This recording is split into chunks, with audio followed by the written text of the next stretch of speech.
نحن نتحدى أهل البدع والأهواء، أهل البدع العقائدية وأهل البدع السياسية، أن نقول بيننا وبينكم السلف، بيننا وبينكم الكتب. كان أحمد يقول البدع بيننا وبينكم الجنائز. إن الحمد لله نحمده ونستعينه ونستغفره ونعوذ بالله من شرور أنفسنا ومن سيئات أعمالنا.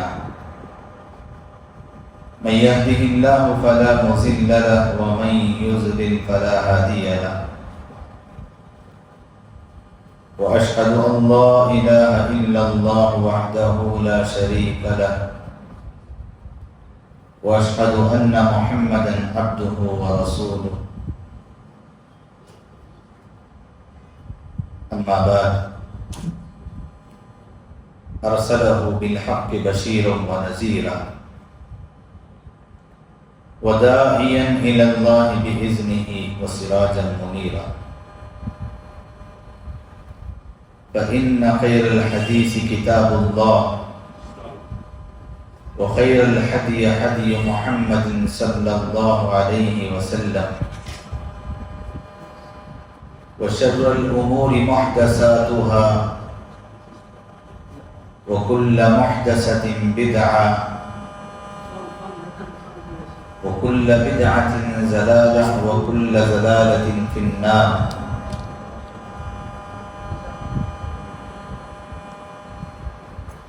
أعوذ بالله السميع العليم من الشيطان الرجيم. يا أيها الذين آمنوا اتقوا الله حق تقاته ولا تموتن إلا وأنتم مسلمون. يا أيها الناس اتقوا ربكم الذي خلقكم من نفس واحدة وخلق منها زوجها وبث منهما رجالا كثيرا ونساء، واتقوا الله الذي تساءلون به والأرحام إن الله كان عليكم رقيبا. يا أيها الذين آمنوا اتقوا الله وقولوا قولا سديدا يصلح لكم أعمالكم ويغفر لكم ذنوبكم، ومن يطع الله ورسوله فقد فاز فوزا عظيما. وقال تعالى في موضع آخر: واذكر في الكتاب إسماعيل إنه كان صادق الوعد وكان رسولا نبيا وكان يأمر أهله بالصلاة والزكاة وكان عند ربه مرضيا. رب اشرح لي صدري ويسر لي أمري واحلل عقدة من لساني يفقهوا قولي. اللهم انفعني بما علمتني وعلمني ما ينفعني زدني علما ربي زدني علما سبحانك لا علم لنا إلا ما علمتنا إنك أنت العليم الحكيم. ہر قسم کی تعریف اللہ کے لیے ہے. ربنا ولک الحمد حمدا کثیرا طیبا مبارکا فیہ. درود نازل ہو تمام انبیاء پر، خصوصاً میرے اور آپ کے آخری پیغمبر محمد رسول اللہ صلی اللہ علیہ وسلم پر. اللہم صلی علی محمد وعلی آل محمد کما صلیت علی ابراہیم وعلی آل ابراہیم انک حمید مجید. اللہم بارک علی محمد وعلی آل محمد کما بارکت علی ابراہیم وعلی آل ابراہیم انک حمید مجید. مختصر سے حمد و ثنا و درود کے بعد قرآن مجید کی ایک مشہور و معروف آیت کریمہ جو نماز کے متعلق، نماز کی پابندی کرنے کے متعلق اللہ تعالیٰ نے حضرت اسماعیل علیہ السلام کا ذکر کیا، میں نے اس آیت کریمہ کو آپ کے سامنے تلاوت کیا۔ اسی آیت کریمہ کی مناسبت سے میرا آج کا موضوع ہے نماز انسانی زندگی پر کیا اثرات مرتب کرتی ہے، نماز کے اثرات انسانی زندگی پر۔ میں سب سے پہلے اللہ رب العالمین سے دعا گو ہوں کہ پروردگار سب سے پہلے کہنے والے کو اور سننے والوں کو، سننے والیوں کو عمل کی توفیق عطا فرمائے، آمین تقبل یا رب العالمین۔ حضرت آپ نے یہ خیال کیا ہوگا، یہ سوچا ہوگا کہ نماز کے متعلق جو باتیں بتائی جا رہی ہیں یہ تو سب کو معلوم چیز ہے، نماز کو قائم کرنا یہ تو سب کے علم میں موجود ہے، یہ بات یہ کوئی اہم موضوع نہیں، اس طرح شاید کسی کے خیال میں ہوگا الا ماشاء اللہ۔ لیکن ہم جب قرآن مجید کی ان آیات اور احادیث صحیحہ کو دیکھتے ہیں تو توحید کے بعد سب سے افضل جو عمل ہے وہ نماز، اسلام کے ارکان میں بھی یہ بتایا گیا۔ شہادتین کے بعد سب سے افضل عمل اس کو بتایا گیا، ایک اہم عبادت ہے۔ انسان اپنی زندگی میں رد و بدل چاہتا ہے، درستگی چاہتا ہے،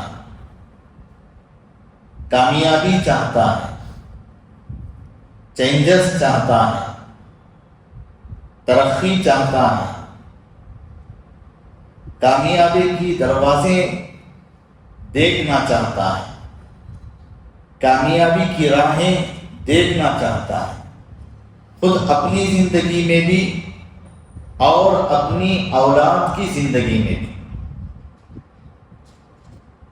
اپنا مستقبل اور اپنی اولاد کا مستقبل کامیاب ہو، بہتر ہو، اچھا ہو، اور اس کے ساتھ ساتھ اسے سکون ملے، اطمینان ملے، کاروبار میں ترقی ملے، صحت یابی ملے، یہ ایک انسان کی فطری چیز ہے جو انسان یہ چاہتا ہے۔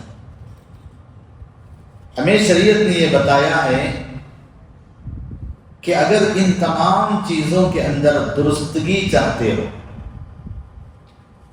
اور اپنے اندر کامیابی چاہتے ہو، اطمینان چاہتے ہو، سکون چاہتے ہو، ہر چیز کا ایک حل اللہ تبارک و تعالیٰ نے رکھا ہے، وہ نمازوں میں رکھا ہے۔ کیسی پریشانیاں، کیسی مصیبتیں، کیسے معاملات صحابہ کے درمیان رونما ہوئے،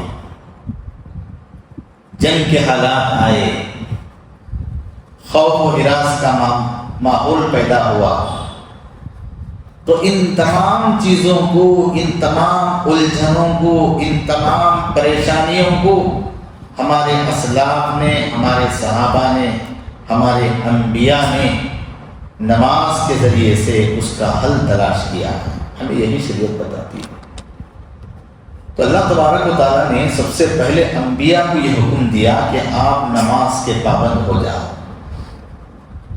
اس میں ایک بڑے پیغمبر کا نام لے کر، جو نبی ہیں، رسول ہیں، اسماعیل علیہ السلام کا نام لے کر اللہ تبارک و تعالیٰ کہتا ہے آپ جو ہے حضرت اسماعیل علیہ السلام کے بارے میں اللہ تعالیٰ بتا رہا ہے کہ اس کتاب میں اسماعیل کو یاد کیجیے علیہ السلام، جو وعدے کے بڑے سچے تھے اور وہ اللہ کی جانب سے بھیجے ہوئے نبی اور رسول تھے، اور وہ اپنے اہل و عیال کو نماز کا، زکوٰۃ کا حکم دیا کرتے تھے۔ یہاں پر اللہ تبارک و تعالیٰ نے حضرت اسماعیل علیہ السلام کی مثال بیان کر کے اللہ کے نبی صلی اللہ علیہ وسلم کو یہ بتا رہا ہے کہ آپ بھی، آپ کی امت بھی خود نماز کے پابند ہونا چاہیے، پھر اپنے اہل خانہ کو نماز کی پابندی کا حکم دینا چاہیے۔ سب سے پہلے خود، پھر اس کے بعد اپنے اہل و عیال۔ لیکن ہمارے معاشرے میں ہمارا ماحول کیا ہے؟ خود ہم نماز نہیں پڑھنا چاہتے، ہم بچوں کو آرڈر دیتے ہیں، گھر والی کو حکم دیتے ہیں، ہم بچوں اور گھر والی پر اور گھر میں رہنے والے احباب کو ہم کہتے ہیں کہ آپ نماز قائم کریں، نماز کے پابند ہو جائیں۔ اس میں کبھی اثر پیدا ہونے والا نہیں۔ جب بھی کبھی کوئی بھی بات کے متعلق شریعت نے بتایا تو سب سے پہلے خود کو عمل کرنا، پھر اس کے بعد آپ عمل کرنے کے بعد ہی پھر دوسروں کو حکم دینا۔ تو یہ بات آپ جان لیں کہ اللہ تبارک و تعالیٰ نے نماز کے متعلق ایک اہم یہ بات پیارے نبی صلی اللہ علیہ وسلم کو یہ بتایا کہ وہ خود بھی اور پھر اہل خانہ کو بھی نماز کے پابند ہونے کے لیے ان کو تاکید کریں۔ کیوں؟ اس لیے کہ نماز رأس العبادات ہے، نماز ام العبادات ہے۔ جتنی عبادتیں ہیں ان تمام عبادتوں میں افضل، ان تمام عبادتوں کی ماں کہیے کہ نماز جو دنیا اور آخرت کو سدھارتی ہے، اس کی دنیا بھی سنورتی ہے اور اس کی آخرت بھی سدھرتی ہے۔ اگر کوئی دنیا اپنی سنوارنا چاہے، اگر کوئی اپنی آخرت سدھارنا چاہے، سنوارنا چاہے، اگر وہ آخرت میں بھی دنیا میں بھی کامیاب ہونا چاہے تو ہماری زندگی میں گہرے اثرات کو مرتب کرتی ہے نماز۔ تو جہاں اللہ تبارک و تعالیٰ کی عبادت کا بنیادی فرض نماز کے ذریعے سے ہم ادا کرتے ہیں، نماز ہماری زندگی کی الجھنیں، نماز ہماری زندگی کے ٹینشنیں اور ہماری زندگی کا ہر ماحول کا حل اللہ تبارک و تعالیٰ نے نماز بتایا ہے۔ دنیا کی اور آخرت کی سربلندی، کامیابی نماز میں اللہ تبارک و تعالیٰ نے رکھا ہے۔ توحید کے بعد اللہ تبارک و تعالیٰ نے سب سے افضل عمل نماز بتایا ہے اور نماز کو رکھا ہے۔ حدیث قدسی میں بھی اللہ تبارک و تعالیٰ نے یہی بتایا، میرے بندے نے اگر میرا تقرب حاصل کیا ہے کسی عبادت سے تو سب سے زیادہ میرے قریب ہوا ہے تو فرائض میں ہے۔ تو نماز، فرض نماز میں اللہ کا تقرب حاصل ہوتا ہے، اس لیے انسان کو چاہیے کہ وہ فرائض کی ہمیشہ پابندی کرے، فرض نمازوں کو کبھی بھی کسی بھی بہانے سے چھوڑنے سے باز آئے۔ صبح و شام ہم گناہ کرتے ہیں، صبح و شام ہم لوگ جو ہے غفلت کی زندگی گزارتے ہیں، صبح اور شام ہم لوگ سستی کی زندگی گزارتے ہیں۔ اگر اللہ تبارک و تعالیٰ کے پاس ہمارے ان گناہوں کو دھلنا چاہیں اور ہم لوگ جو ہے اپنی سستی اور کاہلی کو ہم چھوڑ کر اللہ تبارک و تعالیٰ کی یہ عبادت کریں، اللہ تعالیٰ نے فرمایا ان گناہوں کو دھلنے کا طریقہ یہی ہے کہ اس نماز کو، اس ذکر کو قائم کریں۔ ان الحسنات یذہبن السیئات، کہا کہ بے شک یہ حسنات، یہ نیکیاں، یہ سجدے، یہ رکوع، یہ قیام، یہ اللہ کا ذکر تمہارے گناہوں کو دھل دیتے ہیں۔ پیارے رسول صلی اللہ علیہ وسلم نے فرمایا انسان نماز کے لیے آتا ہے، گھر سے نکلتا ہے، اللہ تبارک و تعالیٰ اس کے گھر سے نکلنے پر اس کے درجات کو بلند کرتا ہے. وضو بناتا ہے، گھر سے نکلتا ہے، وضو بناتا ہے انسان، اللہ تبارک و تعالیٰ اس کے چھوٹے چھوٹے گناہ، حدیث میں کہا، حدیث کے الفاظ ہیں من اظفار تحت من اظفاری، اس کے ناخون کے نیچے چھپے ہوئے باریک سے باریک گناہ اللہ تعالیٰ اس وضو کے ذریعے سے اللہ تعالیٰ اسے معاف کر دیتا ہے، اس کے گناہ جھڑ جاتے ہیں. اور پھر وہ جب گھر سے اپنے قدم کو مسجد کی طرف لاتا ہے، اللہ تعالیٰ اس کے ایک ایک قدم پر اسے نیکیاں دیتے ہیں، اس کے درجات کو بلند کرتے ہیں، اس کے گناہوں کو اللہ تعالیٰ مٹاتے ہیں. یہ انسان کے گناہوں کو مٹانے کا ذریعہ نماز ہے، یہ اس کے درجات کو بلند کرنے کا ذریعہ نماز ہے، اس کے حسنات کو بڑھانے کا ذریعہ یہ نماز ہے. اقم الصلاۃ طرف النہار وزلفا من اللیل، اللہ تبارک و تعالیٰ نے صبح اور شام، اللہ تعالیٰ نے نماز کا، یہ دن اور رات میں نماز کا اللہ تبارک و تعالیٰ نے کہا کہ اسے قائم کریں. اللہ تبارک و تعالیٰ فرشتوں کو مسجد کے اندر بھیجتا ہے، اور عصر کے وقت میں بھی فرشتے آتے ہیں، اور فجر کے وقت میں بھی فرشتے آتے ہیں. جیسا کہ گزشتہ درس میں ہم نے فرشتوں کے نام، کام اور ان کے اوصاف بتائے تھے، تو یہ فرشتے آ کر کے ہمارے نام نوٹ کرتے ہیں. آپ نے نماز کو آیا اور نماز آپ نے ادا کیا، جماعت کے ساتھ ادا کیا، تو اس طرح. لیکن ہم لوگ کیا کرتے ہیں، ایک نماز کو دوسری نماز میں، دوسری نماز کو تیسری نماز میں، دو نمازوں کو بعد میں پڑھ لیں گے، ابھی وقت ہے بعد میں پڑھ لیں گے. اس طرح ہم ٹال مٹول کرتے ہیں، یہ ہم لوگ سستی کرتے ہیں. فویل للمصلین الذین هم عن صلاتهم ساہون کہا، اور اللہ تعالیٰ نے کہا کہ ان نمازیوں کے لیے ویل ہے، ویل خطرناک گڑھا ہے، اور جہنم کا خطرناک اور ایسا خطرناک عذاب کا گڑھا ہے جس میں انسان کو ڈالا جائے گا. اور پھر کہا جا رہا ہے کہ فویل للمصلین، مصلیوں کے لیے یہ ویل نامی گڑھا ہے. کون مصلی ہیں؟ وہ مصلی جو سستی کرتے ہیں، جو کاہلی کرتے ہیں. آج بعض افراد کو نماز پڑھانے کا بڑا شوق ہے، وہ چاہتے ہیں کہ ہم دیری سے جائیں تو جماعت بنا دیں گے، 2-3 آدمی مل جائیں جماعت بنا دیں گے. امام بن کر ٹھہرنے کی خواہش ہے، اور بیچارے آ کر کے اس خواہش میں نماز کو تاخیر سے ادا کرنے کی کوشش کرتے ہیں اور پھر نماز ادا کرتے ہیں. اس طرح یہ درست بات نہیں ہے. ایک نئی بدعت کو ایجاد کر دیا ہے کہ نماز کا ثواب مل جائے گا. اہل علم نے کہا کیا فائدہ اس جماعت کی فضیلت کا جو 23 اور 25 درجے، ایک آدمی اکیلا ہو کر سنگل نماز پڑھتا ہے، جماعت کے ساتھ نماز پڑھنے کی وجہ سے اسے 23 نمازوں کا ثواب، 25 نمازوں کا ثواب روایتوں میں کہا گیا ہے.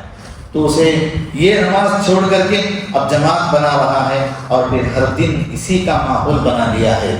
ہمیشہ یہ ماحول بنانا یہ درست نہیں، یہ بدعت ہے، اس کو چھوڑنا چاہیے. تو لہذا اللہ تبارک و تعالیٰ نے یہ کہا کہ آپ جو ہے نماز کے ذریعے سے اپنے گناہوں کو مٹائیں، گناہوں کو معاف کرائیں. ایک صحابی اللہ کے نبی صلی اللہ علیہ وسلم کے پاس آئے اور نماز پڑھے جماعت میں.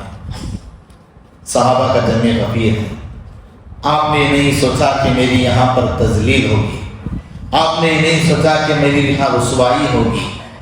آپ نے پوری مجلس میں اٹھ کر کے کہا اے اللہ کے نبی صلی اللہ علیہ وسلم، میرے سے گناہ ہو گیا ہے، آپ مجھے پاک کیجیے، مجھے پاک کیجیے اللہ کے رسول. اللہ کے رسول نے فرمایا کیا آپ نے ہمارے ساتھ نماز نہیں پڑھا؟ انہوں نے کہا ہاں میں نے آپ کے ساتھ نماز پڑھا ہے. اللہ کے نبی نے فرمایا فَإِنَّ اللَّهَ قَدْ غَفَرَ لَكَ ذَنبَكَ وَحَجَّكَ. اللہ کے نبی نے فرمایا آپ نے ہمارے ساتھ نماز پڑھی ہے؟ کہا ہاں میں نے آپ کے ساتھ نماز پڑھی ہے. اللہ کے نبی نے فرمایا اللہ تبارک و تعالیٰ نے آپ کے گناہوں کو معاف کر دیا. تو نماز انسان کے گناہوں کو مٹانے کا ذریعہ ہے.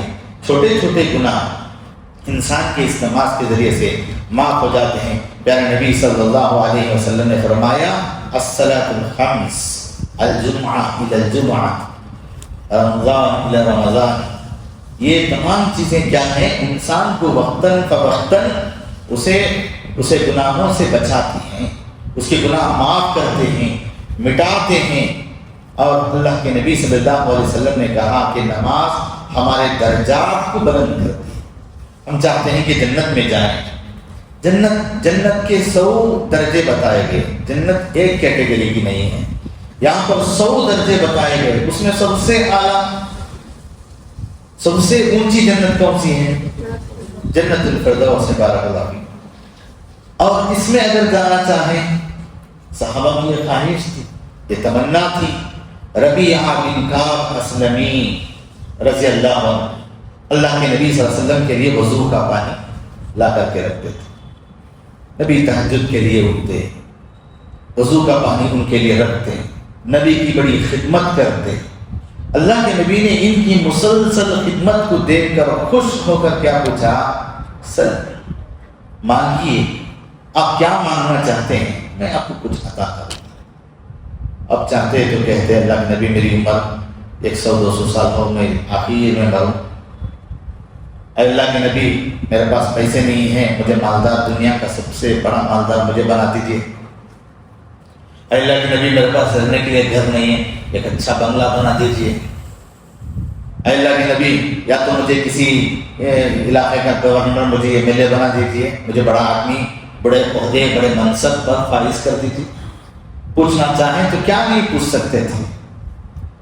اللہ کے نبی صلی اللہ علیہ وسلم کے پاس پوچھا مرافقتک فی الجنہ یا رسول اللہ، اے اللہ کے رسول، جس طرح ہم دنیا میں تمہارے ساتھ رہتے ہیں، اے اللہ کے رسول میری خواہش ہے کہ جنت میں بھی میں تمہارے ساتھ ہوں، جنت میں بھی میں تمہارے ساتھ رہوں، میرا اٹھنا، میرا بیٹھنا، میرا رہنا، میرا رہن، میرا سہن جنت میں آپ کے ساتھ ہو۔ اللہ کے رسول کیا محبت تھی صحابہ کو اللہ کے۔ اللہ کے نبی صلی اللہ علیہ وسلم نے ان کے اس عظیم سوال پر، اس بڑے سوال پر اللہ کے نبی صلی اللہ علیہ وسلم نے فرمایا اعنی علی نفسک بکثرۃ السجود، اے اللہ کے بندے تمہیں بڑا سوال کیا ہے، اے اللہ کے بندے تو میری مدد کر کثرت سجود کی وجہ سے۔ کثرت سجود کب ہوتا ہے؟ زیادہ سجدے کب ہوتے ہیں؟ نماز پڑھنے کی وجہ سے ہوتے ہیں۔ ہم چاہتے ہیں کہ جس اسپیڈ سے آخر میں آئے امام کے ساتھ نماز پڑھی، اس سے زیادہ اسپیڈ میں امام کے سلام پھیرنے کے بعد بغیر اذکار کے مسجد سے ہم بھاگ جائیں۔ نہ ہم سنت نمازوں کا اہتمام کرتے ہیں، نہ نفل نمازوں کا اہتمام کرتے ہیں۔ یہ سب تقرب الہی کے ذریعے ہیں۔ ہم اللہ تبارک و تعالیٰ کے پاس کثرت سجود کی وجہ سے ہم بڑے درجات حاصل کر سکتے ہیں، بڑے مقام کو پہنچ سکتے ہیں۔ اللہ کے نبی نے کہا اللہ کے بندے زیادہ نمازیں پڑھو۔ زیادہ نمازیں پڑھو کا مطلب کیا؟ فرض نماز ظہر کی 2 بار پڑھیں، نوافل کا اہتمام، سنن کا اہتمام کریں، قیام اللیل کریں، رات میں اٹھیں، اذان فجر سے آدھا گھنٹہ کم از کم پہلے اٹھ جائیں، اللہ کے لیے نماز پڑھیں۔ ایسے وقت میں نماز پڑھیں جبکہ اللہ کے سارے بندے سوئی ہوئے، ساری دنیا سوئی ہوئی ہے، آپ کا سر سجدے میں ہے، آپ رکوع میں ہیں، آپ قیام میں ہیں، آپ اللہ سے بات چیت کر رہے ہیں، آپ اللہ سے مناجات کر رہے ہیں، آپ اللہ کی تعریف کر رہے ہیں، آپ اللہ کی تسبیح بیان کر رہے ہیں۔ اللہ تبارک و تعالیٰ کے پاس آپ جو ہے اپنے درجات کو بلند کیجئے نماز کے ذریعے سے۔ نماز ایک ایسی عبادت ہے جو زندگی کے دوسرے گوشوں میں اثر انداز کرتی ہے۔ ایک ایسا نہیں کہ صرف نماز ہمیں صرف ایک میں ہم کو جو ہے فائدہ پہنچاتی ہے، بلکہ ہم جیسا جیسا چاہتے ہیں زندگی کے دوسرے گوشے کا مطلب ہے ہماری گھریلوی زندگی، ہمارے گھروں کی زندگی درست کرتی ہے۔ نماز ہماری گھریلو زندگی درست کرتی ہے، نماز ہمارے اندر سچائی پیدا کرتی ہے، نماز ہمارے ازدواجی زندگی پر اثر انداز ہوتی ہے، نماز ہمارے کاروبار پر رنگ دکھاتی ہے، نماز ہمارے لین دین میں اثر انداز پیدا کرتی ہے۔ قرآن کہتا ہے ان الصلاۃ تنہا عن الفحشاء والمنکر، ان الصلاۃ تنہا عن الفحشاء والمنکر۔ کہا گیا کہ نماز انسان کو فحش چیزوں سے اور منکر چیزوں سے نماز روکتی ہے، نماز ایسے منکرات سے روکتی ہے، نماز غلط چیزوں سے روکتی ہے، نماز جھوٹ سے روکتی ہے، نماز ظلم سے روکتی ہے، نماز زیادتی سے روکتی ہے، نماز انسان کے اندر نکھار پیدا کرتی ہے۔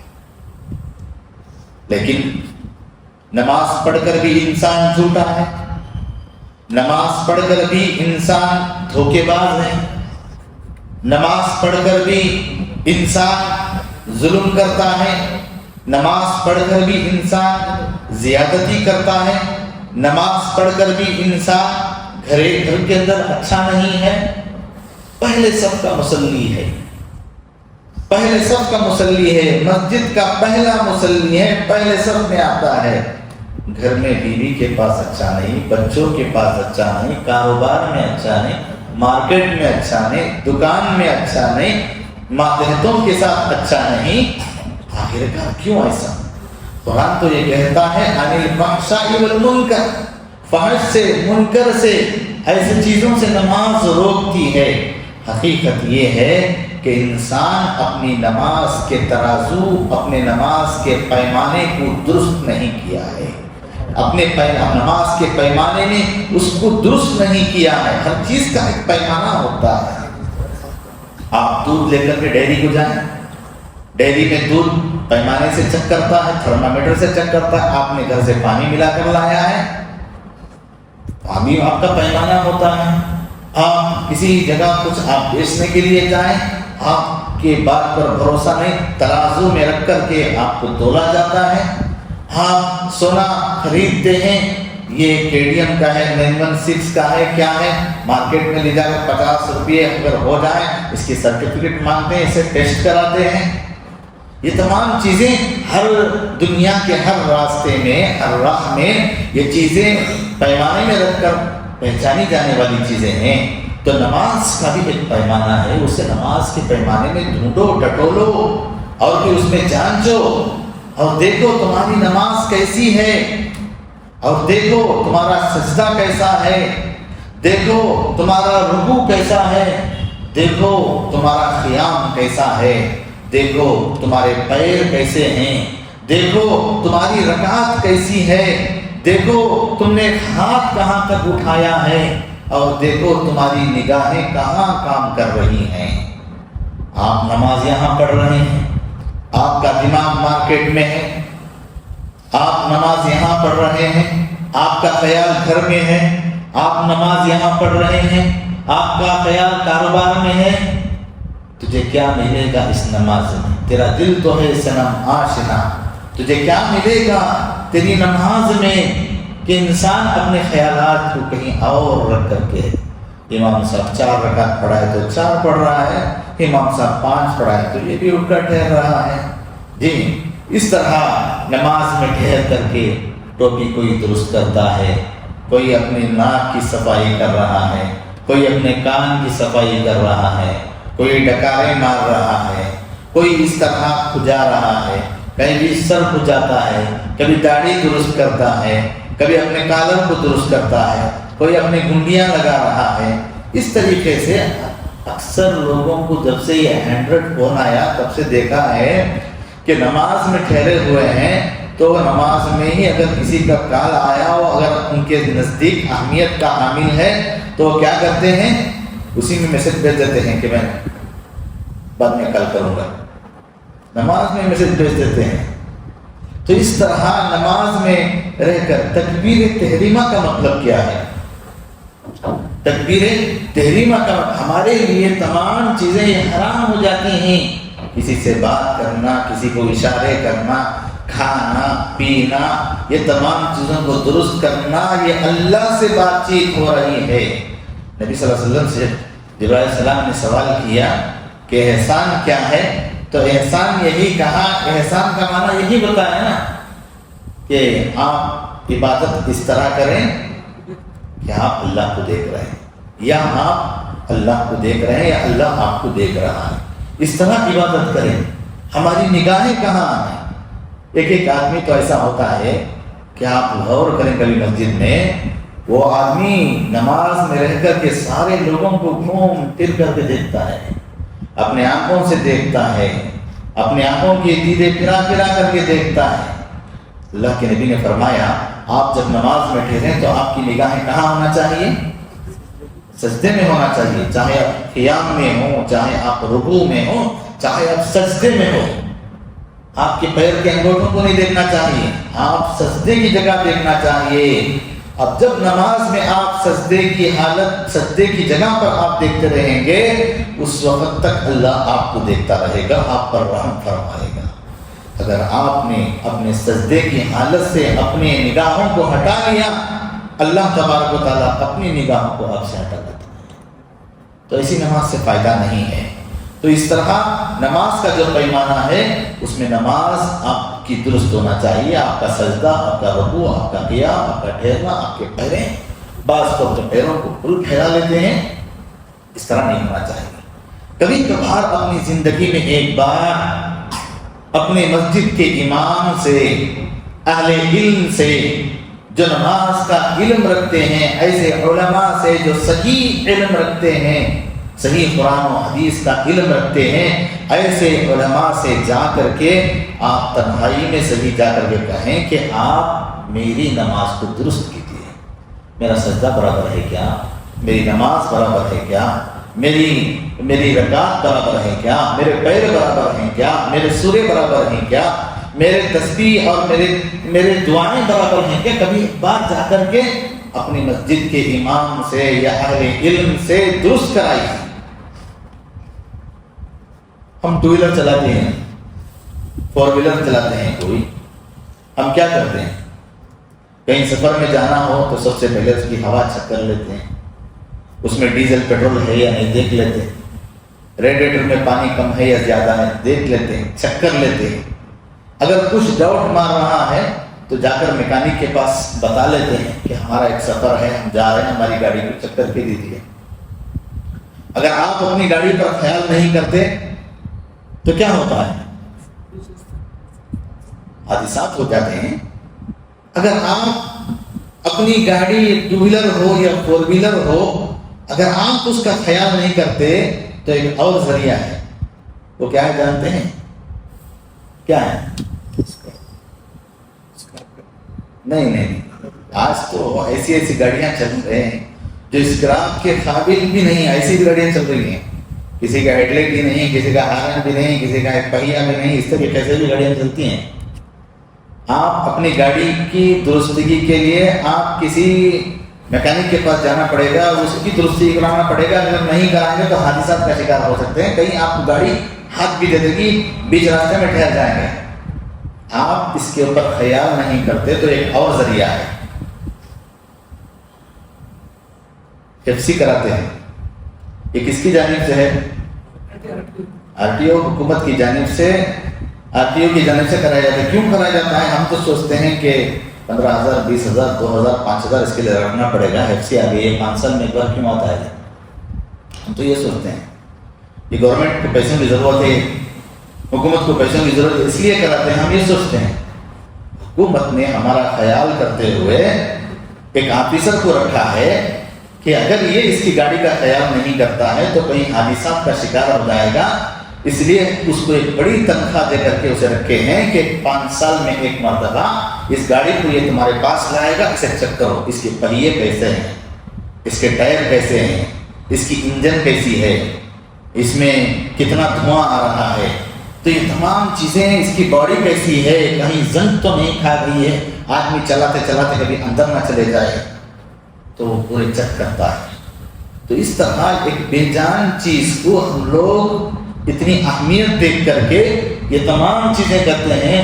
ہماری نماز کا بھی ایک پیمانہ ہے، اس کو بھی ہم لوگ جو ہے کبھی کبھار کسی اہل علم کے پاس رجوع کر کے ہماری نماز، ہمارے سورے، ہمارا رکوع، ہمارا سجدہ، ہماری تمام چیزیں، ہمارا قیام درست کرانا چاہیے۔ اٹھنا چاہیے. اس میں کیا ہے؟ شرمندگی کی بات کیا ہے؟ اس میں شرمانا کیا ہے؟ اس میں ندامت کیا ہے؟ یہ علم سیکھنا ہے، یہ پوچھنا چاہیے. اور ہمارے بچوں کو بھی یہ تعلیم دینا چاہیے، بیٹا جس معاملے میں تمہیں علم نہیں ہے اہل علم سے رجوع کرو، شرماؤ نہیں، جاؤ پوچھو، جانو، علم حاصل کرو. یہ چیزیں ہونا چاہیے. اگر ہماری زندگی میں کچھ اثر نہیں پڑ رہا ہے ہماری نماز سے، ہم نماز کے پابند ہیں 5 وقت کے. آج بہت سارے لوگ، عمر بھائی اچھی طرح جانتے ہیں، آپ ریئل اسٹیٹ میں ہیں اور آپ جانتے ہیں کہ بہت سا اوقات آپ کے پاس کئی لوگ ایسے آتے ہیں، کہتے ہیں کہ ہم نے اس کے نماز اور اس کے کپڑے، اس کی داڑھی اور اس کے پیشانی پر اس کے نماز کے سجود کے نشان کو دیکھ کر ہم دھوکے میں کھا رہے.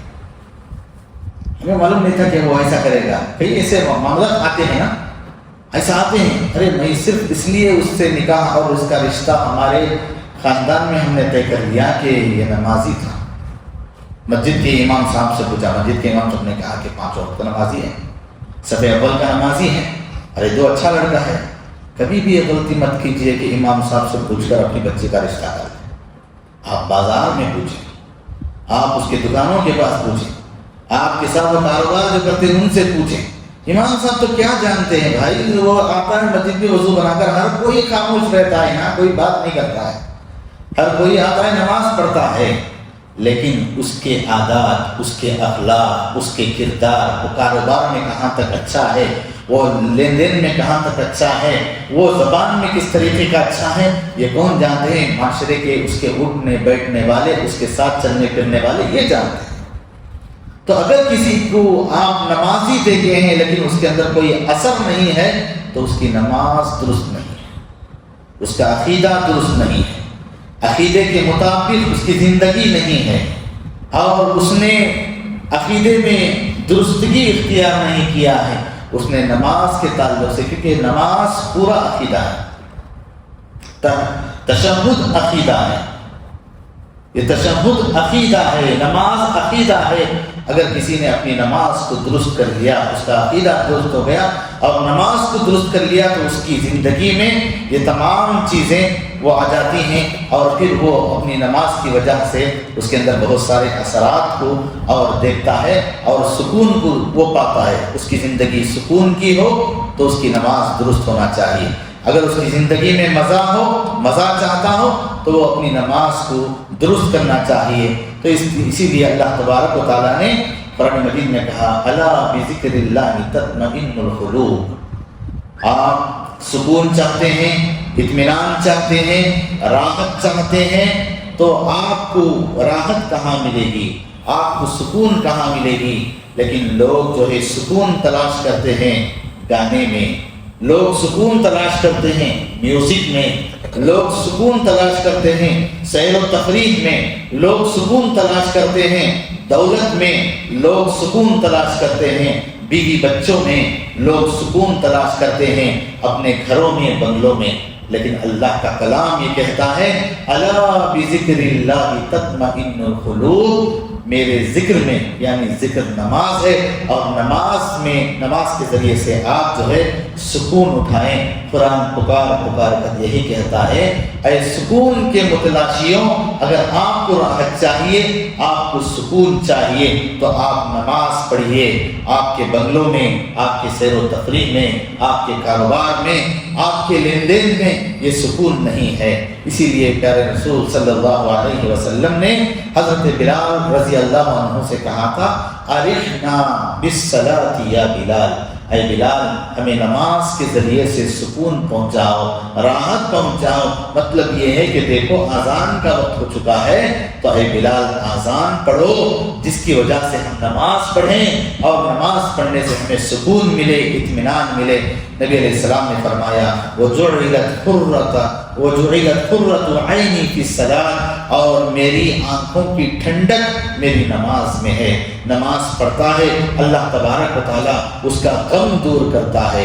نماز غم کا علاج ہے، نماز دکھ کا علاج ہے. ہمارے پاس غم آتا ہے، ہمارے پاس دکھ آتا ہے، ہمارے پاس مصیبتیں آتی ہیں، ہمارے گھر میں غم کا ماحول ہوتا ہے، موتا ہو جاتی ہے، ہم اس ٹینشن میں روتے دھوتے نماز چھوڑ دیتے ہیں۔ ہمارے پاس خوشی آتی ہے، ہمارے پاس شادی بیاہ کا موقع ہوتا ہے، ہمارے پاس ولیمے اور کوئی پروگرامز ہوتے ہیں، ہم نماز کو بھول جاتے ہیں۔ مہمان نوازی میں، لوگوں کو کھلانے میں، لوگوں کو پلانے میں، لوگوں کی ان کی مہمان نوازی میں ہم نمازیں چھوڑ دیتے ہیں۔ اسی لیے کسی شاعر نے کہا، نہ کہیں جہاں میں اما ملی، نہ کہیں جہاں میں اما ملی، جو اما ملی تو کہاں ملی، میرے جرم خانہ خراب ہو تیرے عفو بندہ نواز میں۔ تو مجھے نماز کے ذریعے سے سکون ملتا ہے، مجھے یہیں میں مجھے امن و امان ملتا ہے۔ نماز دل کا سکون ہے، باطل کی اور اپنی تمام ظاہری طور پر باطنی طور پر زندگی کی راحت نماز ہے۔ انسان کا بیلنس وہاں ختم ہوتا ہے جہاں انسان ناشکری اور بخیلی کرتا ہے اور عبادت میں کمی کرتا ہے۔ ایک نماز انسان کو اور پھر ایک بے نماز انسان کو، ایک نمازی انسان کو اگر فرق معلوم کرنا ہے تو وہیں اس کے فرق میں، اس کے کاروبار میں، اس کے سکون میں آپ وہ چیزیں دیکھیں گے۔ اسی لیے قرآن مجید نے ایک ارشاد فرمایا، ان الانسان خلق ہلوعا، انسان کم حوصلہ پیدا کیا گیا ہے۔ پھر کہا اذا مسہ الشر جزوعا، جب مصیبت آتی ہے تو صبر کا دامن چھوڑ دیتا ہے۔ اذا مسہ الخیر منوعا، جب بھلائی ملتی ہے تو بخیلی کرنے لگتا ہے۔ اللہ تبارک و تعالیٰ نے اس سے ہٹ کر مستثنی باتیں کہی، الا المصلین الذین هم علی صلاتهم دائمون۔ اللہ نے ایک اور جگہ فرمایا کہ وہ لوگ نہیں جو لوگ نماز میں پابندی کرتے ہیں، نماز کے پابند ہوتے ہیں، وہ لوگ نہیں جو ہمیش کی اختیار کرتے ہیں، وہ لوگ نہیں۔ تو ہم اگر دکھی ہوں، ہم لوگ دکھی ہوں تو ہمارا سہارا نماز ہے۔ ہم لوگ اگر پریشان ہوں، ہمارا مقابلہ، ہمارے لیے سہارا دینے والی چیز نماز ہے۔ کوئی بھی خوف ہو، کوئی بھی دشمن کا ڈر ہو اور کوئی بیماری کا آپ کو ڈر ہو، آپ کے پاس کوئی نقصان پایا جاتا ہو تو ہم لوگ کیا کرنا چاہیے؟ نماز کو قائم کرنا چاہیے۔ بہت سارے لوگ امتحانات ہو رہے ہیں، نیٹ کے ایگزام ہیں اور بہت سارے SSLC کے ایگزام ہیں، بچوں کو خطرناک ان مراحل سے گزرنا پڑ رہا ہے۔ لوگ کہتے ہیں کہ کوئی اچھا عامل کامل دیکھو جس کے پاس بچے کے قلم لے کر کے پین لے کر کے جاتے ہیں اور جا کر کے کہتے ہیں کہ عامل صاحب ہمارا بچہ ایگزام ہال میں جا رہا ہے، ہال ٹکٹ مل گئی ہے یا اس کی ہال ٹکٹ ہے، اس ہال ٹکٹ پر اور اس کے قلم پر دم کر دیجیے، اس پر رقیہ کیجیے۔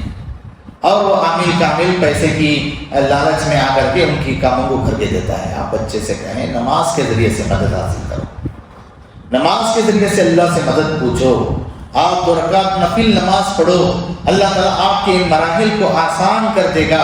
اور پھر شرط یہ ہے کہ وہ نماز خشوع اور خضوع کے ساتھ پڑھنے والی نماز ہو، جو تمہارے ظاہر اور باطن کو اور تمہارے اطمینان کے ساتھ پڑھنے والی نماز ہو۔ سارا اس کا پوری توجہ، اس کا سارا خیال نماز کی حالت میں ہو اور نماز کے عین، اس کے نماز کے جو اس کے اذکار ہیں اس کے اوپر اگر اس کا خیال ہو تو یقیناً اس کی نماز اس کے لیے اس کی نجات کا ذریعہ ہے اور اس کی مدد ملتی ہے۔ وَاسْتَعِينُوا بِالصَّبْرِ وَالصَّلَاةِ وَإِنَّهَا لَكَبِيرَةٌ إِلَّا عَلَى الْخَاشِعِينَ کا۔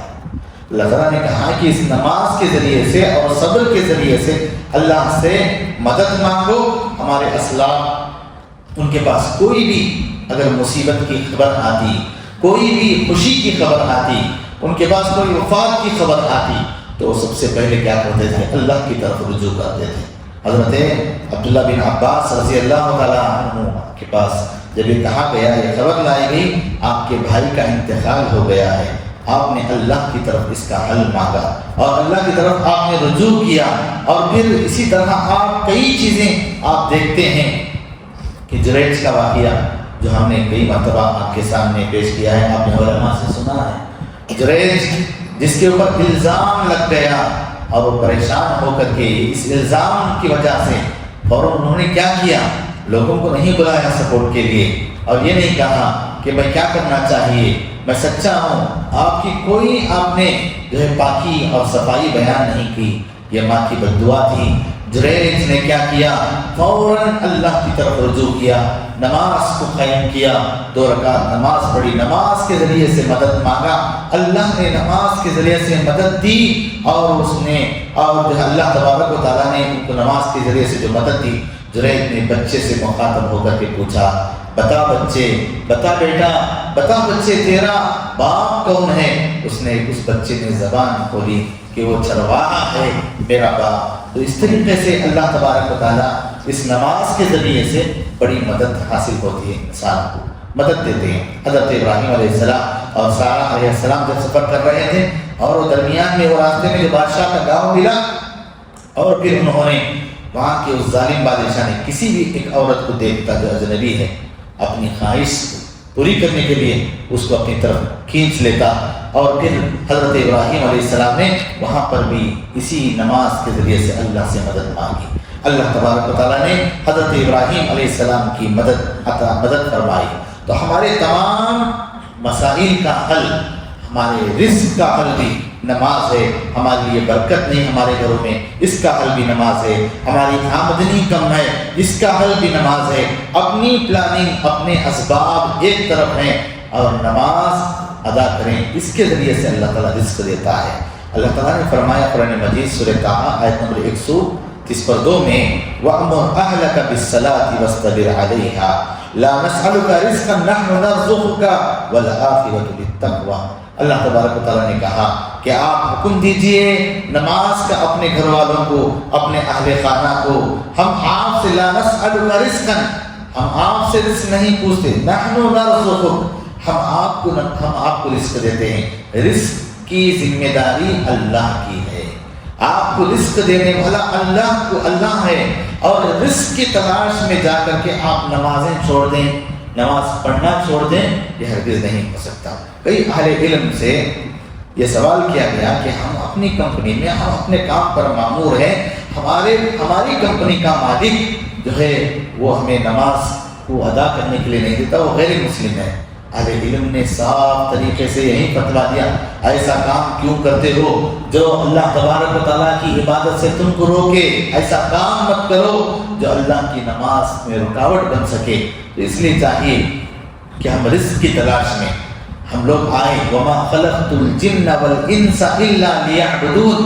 اللہ تعالیٰ نے جن و انس کو اس لیے پیدا کیا ہے، جن و انس کو اس لیے پیدا کیا ہے کہ وہ اللہ کی عبادت کرے۔ ہم آئے عبادت کے لیے، ہمارا مقصد عبادت ہے، لیکن پھر بھی ہم لوگ کیا ہے، عبادت کو رزق کی تلاش میں جا کر عبادت کو چھوڑ دیتے ہیں۔ تو ہمارے لیے جو رکاوٹیں آتی ہیں اس میدان میں، ہمیں چاہیے کہ ہم لوگ نماز کی پابندی کریں۔ نماز کی پابندی کرنے والے کو ہر چیز میں اللہ تعالیٰ پابند بناتا ہے، چاہے وہ کام کرنے والا ہو، چاہے وہ کسی چیز میں ہو۔ تو بہت سارے لوگ کہتے ہیں کہ وقت کے بڑے پابند ہیں، یہ برابر ٹائم پر آتے ہیں، برابر وقت پر کام کرتے ہیں، ہر کام اپنے وقت کے اوپر کرتے ہیں، بڑے مؤدب اور بڑے مہذب انداز میں کام کرتے ہیں۔ یہ کب اللہ تعالیٰ دیتا ہے؟ یہ اسی وقت دیتا ہے جب وہ نماز کا پابند ہو۔ نماز کا پابند مصلی ہر چیز میں اللہ تبارک و تعالیٰ اسے پابند بنا دیتا ہے۔ نماز کو نماز کے وقت میں پڑھا جائے، فجر کے وقت میں، ظہر کے وقت میں، عصر کے وقت میں، مغرب کے وقت میں، عشاء کے وقت میں، جب آدمی اس کے وقت میں پڑھتا ہے۔ اللہ تعالیٰ نے قرآن مجید میں ایک ان الصلاۃ کانت علی المؤمنین کتابا موقوتا، بے شک نماز مومنین پر وقت مقررہ پر جو ہے ایک پابندی پر، وقت کے حساب سے اللہ تعالیٰ نے مقرر کیا ہے۔ تو لہٰذا جب یہ آدمی نماز کا وقت کے پابندی کے ساتھ نماز پڑھنے والا مصلی ہو جاتا ہے، ہر میدان میں اللہ تبارک و تعالیٰ کامیابی اسے عطا فرماتے ہیں۔ آخری بات میں آپ سے یہ کہوں گا کہ ہم لوگ اگر یہاں نماز کے پابند ہو جائیں، سجود کے پابند ہو جائیں، رکوع کے پابند ہو جائیں، ہم کو اللہ تبارک و تعالیٰ جب قیامت کے دن اللہ تعالیٰ اپنی پنڈلی کھولے گا اور سجدے کا حکم دے گا، اور فرشتے پکار کر کہیں گے رب العالمین کا حکم ہے سجدہ کرو، اگر وہاں سجدہ آپ کو نصیب ہونا ہے تو یہاں آپ کو اس کے پابند ہونا ضروری ہے۔ قرآن مجید میں سورہ قلم آیت نمبر 40 میں اللہ تعالیٰ نے فرمایا یوم یکشف عن ساق ویدعون الی السجود فلا یستطیعون، جب پروردگار اپنی پنڈلی کو کھولے گا اور پھر سجدے کے لیے کہا جائے گا اور اس وقت سجدہ نہیں کر پائیں گے وہ لوگ، سجدے کی استطاعت نہیں رکھیں گے وہ لوگ جو لوگ دنیا میں اللہ کے لیے سجدہ نہیں کرتے تھے۔ ہم یہاں سجدہ کریں گے، اللہ تعالیٰ ہمیں وہاں بھی توفیق دے گا۔ اللہ تبارک و تعالیٰ سے ہم دعا کرتے ہیں اللہ تبارک و تعالیٰ وقت کی پابندی کے ساتھ نماز پڑھنے کی اللہ ہمیں توفیق عطا فرمائے۔ اللہ تبارک و تعالیٰ ہمیں خشوع اور خضوع کے ساتھ نماز کا پابند اللہ تعالیٰ ہمیں بنائے۔ اللہ تعالیٰ نماز کا علم پہلے حاصل کرنے کے بعد اللہ تعالیٰ ہمیں جو ہے نماز کی پابندی کے ساتھ اللہ تعالیٰ ہمیں فائدہ پہنچائے۔ تو اللہ تبارک و تعالیٰ ہم تمام کے ہر معاملات میں ہماری ہر نمازوں میں مدد فرمائے، جیسا کہ پیارے رسول صلی اللہ علیہ وسلم کا فرمان ہے۔ اللہ کے نبی نے دعا سکھائی ہے، ربی اعنی علی ذکرک و شکرک و حسن عبادتک، پروردگارا تو میری مدد فرما، پروردگارا تو میری مدد فرما تیرا ذکر کرنے میں، مجھے ذکر کرنے کی میرے اندر طاقت نہیں، میرے اندر سکت نہیں، اگر تو میری مدد کرے تو مجھے نماز میں تیرا ذکر کر سکوں گا، ذکری کا وہ شکری کا، پروردگارہ تو میری اگر مدد کرے تو میں تیرا شکر ادا کروں گا، اگر تو میری مدد نہ کرے تو میں تیرا شکر ادا نہیں کر سکوں گا۔ وہ حسنی عبادتی، اے اللہ اے میرے پروردگار تو تیری اچھی عبادت کرنے میں اور بہتر عبادت کرنے میں تو میری مدد فرما، میری نماز درست نہیں، میرے سجدے درست نہیں، میرے رکوع درست نہیں، میرا قیام درست نہیں، پروردگار اچھے رکوع، اچھے سجدے، اچھا قیام، اچھی نماز، اچھی عبادت، اچھی نماز پڑھنے میں تو میری مدد فرما۔ اللہ سے دعا کریں اللہ ہماری نمازوں کو درست فرمائے۔ اللہ تکبیر تحریمہ صف اول کا مصلی اللہ تعالیٰ ہمیں بنائے، جب تک ہماری سانس دنیا میں باقی رکھے اللہ تعالیٰ ہمیں نماز کا پابند بنائے، ہماری نسل کو، ہماری اولاد کو بھی، ہمارے گھر والوں کو بھی، ہمارے گھر کے چھوٹے بڑوں کو بھی اللہ تعالیٰ سب کو نماز کا پابند بنائے۔ اللہ تعالیٰ اس کے گہرے اثرات ہماری زندگی میں مرتب فرمائے۔ اللہ تعالیٰ نماز کے ذریعے سے ہمیں فائدہ پہنچائے، دنیا بھی ہماری اچھی ہو اس نماز کے ذریعے سے، اللہ تعالیٰ آخرت بھی ہماری اچھی ہو نماز کے ذریعے سے۔ اللہ تعالیٰ ہماری خبر میں بھی اللہ تعالیٰ ہمیں امن کے ساتھ رکھے اس نماز کے ذریعے سے۔ اللہ تعالیٰ ہمارے گناہوں کو معاف فرمائے، خطاؤں کو درگزر فرمائے۔ اللہ تعالیٰ ایک ہونے، نیک ہونے کی توفیق عطا فرمائے، اتحاد و اتفاق سے زندگی گزارنے کی توفیق عطا فرمائے۔ جو بھی باتیں ہم نے کہا ہے سب سے پہلے کہنے والے کو، پھر سننے والوں سننے والیوں کو عمل کی توفیق عطا فرمائے۔ آمین۔ سبحانک اللہم و بحمدک، اشہد ان لا الہ الا انت، استغفرک و اتوب الیک۔ فاعلم أنه لا إله إلا الله واستغفر لذنبك